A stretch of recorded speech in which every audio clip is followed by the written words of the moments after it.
Hello বন্ধুরা, নতুন একটা ভিডিওতে তোমাদেরকে স্বাগতম। জগদ্ধাত্রী ধারাবাহিকের আজকের পর্বে দেখা যায় যে দিব্যা সেন যে লোক পাঠিয়ে ডক্টর বাচ্চু সেনকে শেষ করে ফেলেছে এটা একমাত্র জানে দুর্গা। আর তাই দুর্গা মনে মনে বলে এই দিব্যা সেন সেদিন এই ডক্টরকে দিয়ে তার মাকে অসুস্থ বানিয়ে রেখেছে আর প্রমাণ লোপাট করার জন্য তাকে শেষ করে দিয়েছে।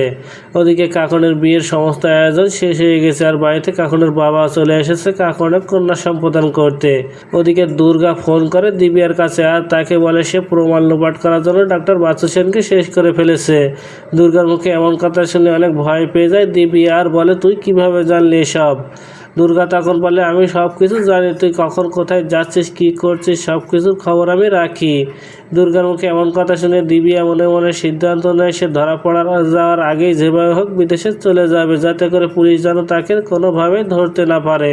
আর দিব্যা যে পুলিশের হাতে ধরা পড়ার ভয়ে বিদেশে পালিয়ে যাবে এটা বুঝতে পেরেছে দুর্গা, আর তাই দুর্গা দিব্যাকে সবসময় ফলো রাখছে। আর তারপর দিব্যা যখন বাড়ি থেকে বের হয় তখন সেখানে গাড়ির ড্রাইভার সাথে বসে থাকে আর দিব্যাকে এয়ারপোর্টে না নিয়ে গিয়ে তাকে থানায় নিয়ে আসে। আর সেখানে আগে থেকে একটা পুলিশ কনস্টেবলকে ফোন করে সব কিছু জানিয়ে দিয়েছিল।